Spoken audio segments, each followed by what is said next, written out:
आप सबको जय मसीह की। आज का वचन निर्गमन अध्याय 27। फिर वेदी को बबूल की लकड़ी की 5 हाथ लंबी और 5 हाथ चौड़ी बनवाना। वेदी चौकोर हो और उसकी ऊंचाई 3 हाथ की हो और उसके चारों कोनों पर 4 सिंग बनवाना। वे उस समेत एक ही टुकड़े के हो और उसे पीतल से मढ़वाना।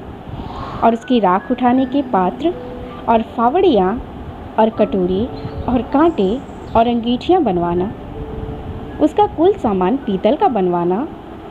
इसके लिए पीतल की जाली की एक झंझरी बनवाना और उसके चारों सिरों में पीतल के 4 कड़े लगवाना।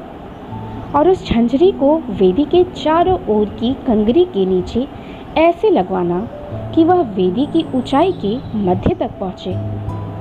और वेदी के लिए बबूल की लकड़ी के डंडे बनवाना और उन्हें पीतल से मढ़वाना। और डंडे कड़ों में डाले जाएं कि जब जब वेदी उठाई जाए तब वे उनके दोनों किनारों पर रहे। वेदी को तख्तों से खोखली बनवाना, जैसी वह इस पर्वत पर तुझे दिखाई गई है वैसी ही बनवाना। फिर निवास के आंगन को बनवाना। उसके दक्षिण की ओर के लिए बटी हुई सूक्ष्म सनी के कपड़े के पर्दे हों। उसकी लंबाई 100 हाथ की हो, एक किनारे पर इतना ही हो। और उसके लिए 20 खंभे बने और इनके लिए पीतल की 20 कुर्सियां बने। और खंभों के कुंडे और उनकी पट्टियां चांदी की हो। और उसी प्रकार आंगन के उत्तर की ओर की लंबाई में 100 हाथ लंबे पर्दे हो और उनके लिए भी 20 खंभे और इनके लिए भी पीतल के 20 खाने हो। और उन खंभों के कुंडों और पट्टियाँ चांदी की हो। फिर आंगन की चौड़ाई में पश्चिम की ओर 50 हाथ के पर्दे हो। उनके लिए खंभे 10 और खाने भी 10 हो।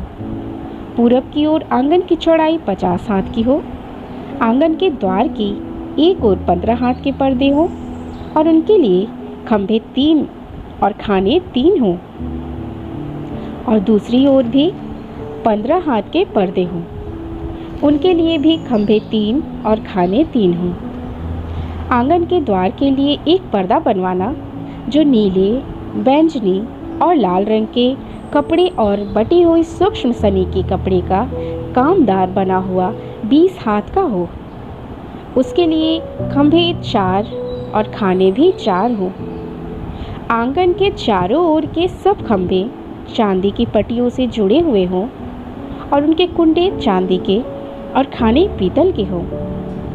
आंगन की लंबाई 100 हाथ की और उसकी चौड़ाई 50 हाथ की और उसके कनात की ऊंचाई 5 हाथ की हो।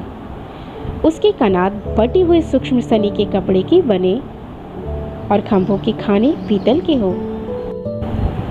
निवास स्थान के भांति भांति के बर्तन और सब सामान और उसके सब खूंटे और आंगन के भी सब